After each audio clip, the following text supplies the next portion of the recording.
அனைவருக்கும் வணக்கம். சற்று முன்பு தமிழக அரசு இன்று வெளியிட்டுள்ள 20 முக்கியமான அறிவிப்புகள் என்னென்ன என்பதை பற்றி தான் நம்ம இந்த வீடியோவில் டீட்டெயிலாக பார்க்க போகிறோம்.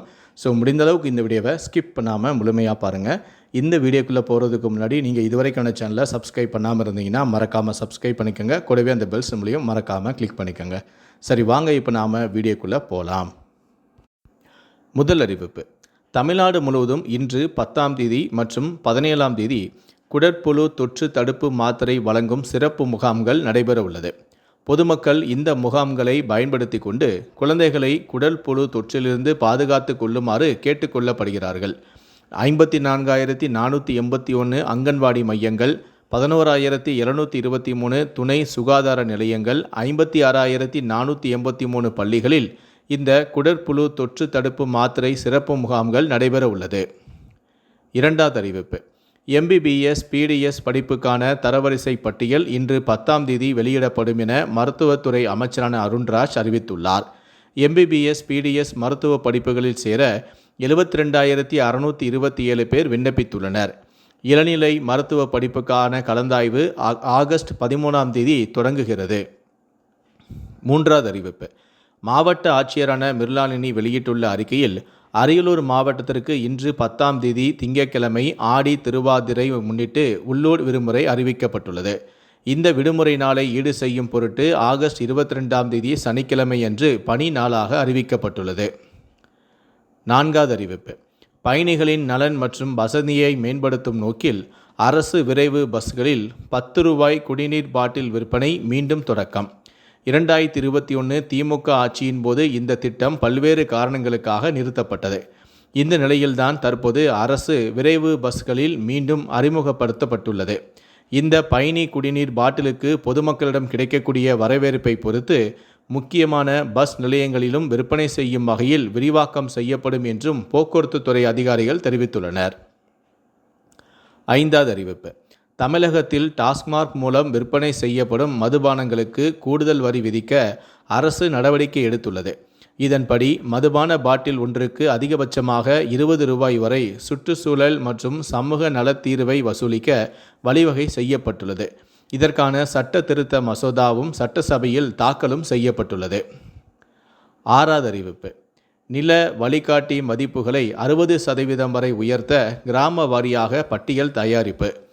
பத்திரப்பதிவு வருவாயை அதிகரிக்க அதிரடியான நடவடிக்கை. தமிழக அரசின் உத்தரவின்படி வழிகாட்டி மதிப்பு சீரமைப்புக்கான பட்டியல் தயாரிக்கும் பணிகள் நடந்து வருகின்றன. கிராம வாரியாக தற்போதைய மதிப்பு, உயர்த்தப்பட வேண்டிய புதிய மதிப்பு விவரங்கள் பட்டியல் வடிவில் பெறப்படுகின்றன.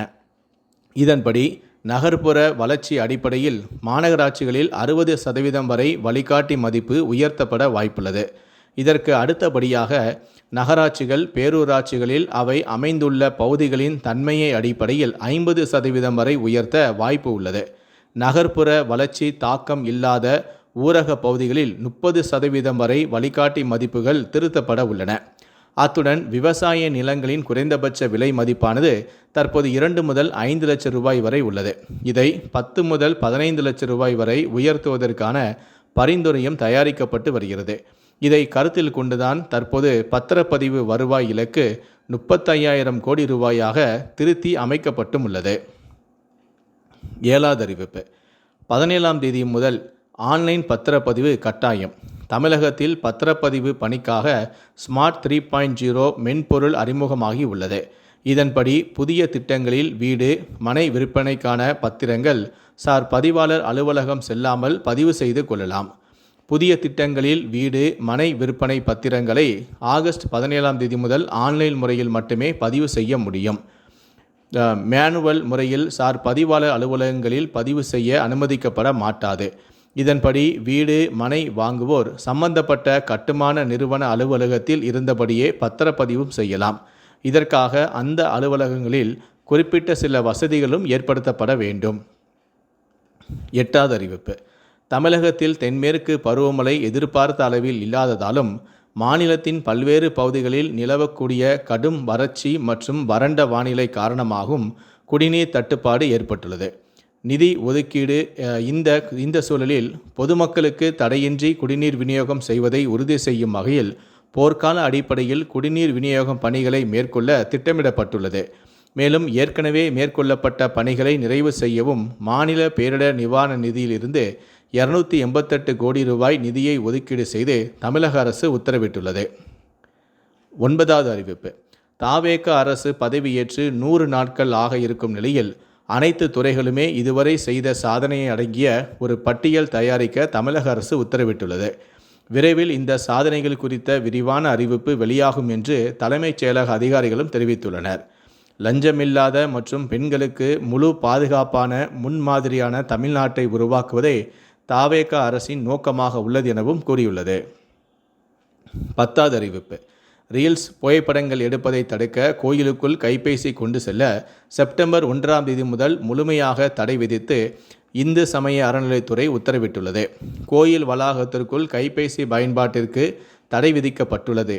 இந்த அடங்கிய அறிவிப்பு பலகையை கோவில் நுழைவாயில் மற்றும் கோயிலுக்கு வெளியே பக்தர்கள் நன்கு அறியும் வகையில் வைக்க வேண்டும் எனவும் கூறியுள்ளது. ஒலிபெருக்கி மூலமும் அறிவித்துவிட வேண்டும் எனவும் கூறியுள்ளது.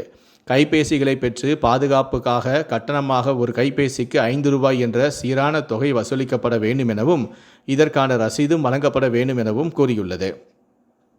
11வது அறிவிப்பு.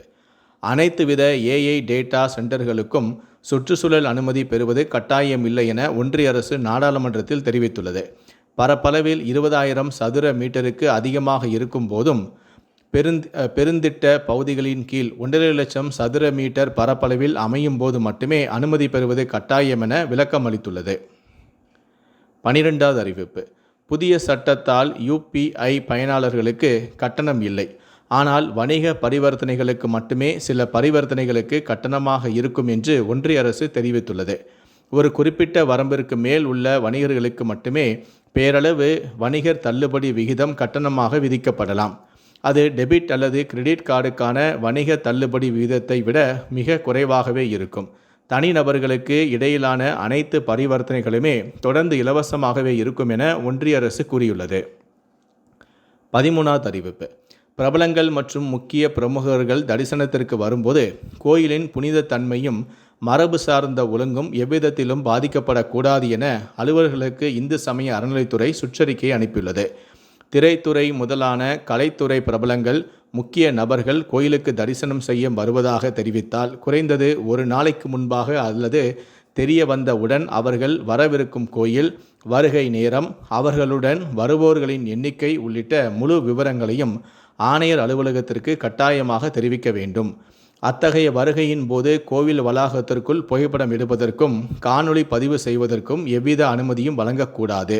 பிரபலங்கள் அல்லது முக்கிய பிரமுகர்களின் வருகையின் போது பொது பக்தர்களின் தரிசனத்திற்கு எவ்வித இடையூறும் ஏற்படாத வகையில் அவர்களின் நுழைவு மற்றும் இயக்கம் உரிய முறையில் ஒழுங்குபடுத்தப்பட வேண்டும் எனவும் கூறியுள்ளது.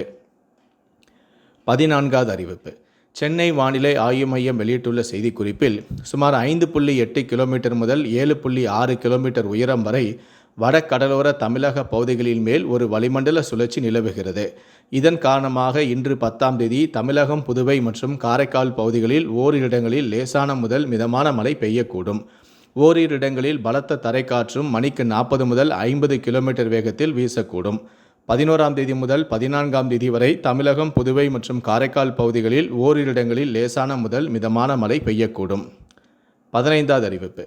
தமிழகத்தில் LPG சமையல் கேஸ் இணைப்பு வைத்துள்ள வாடிக்கையாளர்கள் தங்களது EKYC சரிபார்ப்பை வரும் ஆகஸ்ட் 16ஆம் தேதிக்குள் கட்டாயம் முடிக்க வேண்டும் என்று மத்திய அரசு இறுதிக்கெடு விதித்துள்ளது.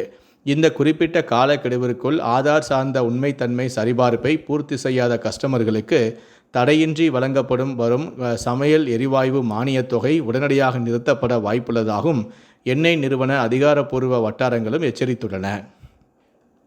16வது அறிவிப்பு.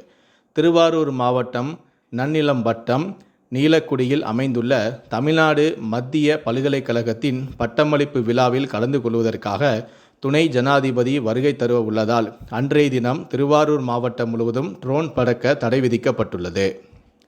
17வது அறிவிப்பு. சுதந்திர தின விழாவையொட்டி சென்னை மீனம்பாக்கம் விமான நிலையத்திற்கு வருகிற 20ஆம் தேதி நள்ளிரவு வரை 5 அடுக்கு பாதுகாப்பு அமல்படுத்தப்பட்டுள்ளது.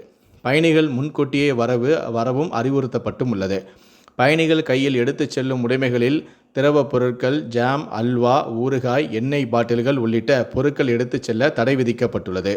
கூடுதல் பாதுகாப்பு சோதனைகள் காரணமாக உள்நாட்டு பயணிகள் விமானம் புறப்படும் நேரத்திற்கு 1.5 மணி நேரத்திற்கு முன்னதாகவும், பன்னாட்டு பயணிகள் 3.5 மணி நேரத்திற்கு முன்னதாகவும் விமான நிலையத்திற்கு வருமாறு அதிகாரிகள் அறிவுறுத்தியுள்ளனர். 18வது அறிவிப்பு. ஆடி அமாவாசை திருவிழா வருகிற 12ஆம் தேதி கொண்டாடப்பட உள்ளது. இதனை முன்னிட்டு வரும் 12ஆம் தேதி கன்னியாகுமரி மாவட்டத்தில் உள்ள அனைத்து அரசு அலுவலகங்களுக்கும் கல்வி நிறுவனங்களுக்கும் உள்ளூர் விடுமுறை அறிவிக்கப்பட்டுள்ளது. இந்த விடுமுறையை ஈடு செய்யும் வகையில் ஆகஸ்ட் 22ஆம் தேதி பணி நாளாக செயல்படும் என மாவட்ட கலெக்டர் தெரிவித்துள்ளார். 19வது அறிவிப்பு. மாவட்ட ஆட்சியரான சுபத்ரா வெளியிட்டுள்ள அறிக்கையில், விருதுநகர் மாவட்டத்தில் உள்ள ஸ்ரீ வில்லிபுத்தூர் ஆண்டாள் கோவில் தேரோட்டம் வருகிற 14ஆம் தேதி நடைபெற இருப்பதால் உள்ளூர் விடுமுறை அறிவிக்கப்பட்டுள்ளது. இந்த விடுமுறை நாளை ஈடு செய்யும் பொருட்டு ஆகஸ்ட் 29ஆம் தேதி பணி நாளாக அறிவிக்கப்பட்டுள்ளது. கடைசியாக 20வது அறிவிப்பு. முதலமைச்சர் கோப்பை விளையாட்டுப் போட்டிகளில் பங்கேற்க ஆன்லைனில் பதிவு செய்யலாம் என அறிவிக்கப்பட்டுள்ளது. விளையாட்டுப் போட்டிகளில் பங்கு கொள்ள ஆர்வமுள்ளவர்கள் 31/8/2026 வரை TNCM டிராபி என்ற இணையதளத்தில் உரிய ஆவணங்களுடன் பதிவு செய்ய கேட்டுக்கொள்ளப்படுகிறார்கள். மொத்தம் 45 வகையான விளையாட்டுப் போட்டிகள் வரும் செப்டம்பர் முதல் அக்டோபர் மாதம் வரை நடத்தப்பட உள்ளது. இந்த 20 அறிவிப்புகளை பற்றிய உங்களுடைய கருத்துக்கள் என்ன அப்படிங்கிறத கீழே இருக்கக்கூடிய கமெண்ட் செக்ஷனில் மறக்காமல் சொல்லுங்கள். முடிந்த அளவுக்கு இந்த வீடியோவை மற்றவங்களுக்கும் ஷேர் பண்ணுங்கள். மேலும் இது போன்ற பல வீடியோக்களை நீங்கள் பார்க்கணும் அப்படின்னு நினச்சிங்கன்னா மறக்காமல் என்ன சொன்னீங்க சப்ஸ்கிரைப் பண்ணுங்கள். கூடவே அந்த பெல் சிம்பலையும் மறக்காமல் கிளிக் பண்ணுங்கள். நன்றி, வணக்கம்.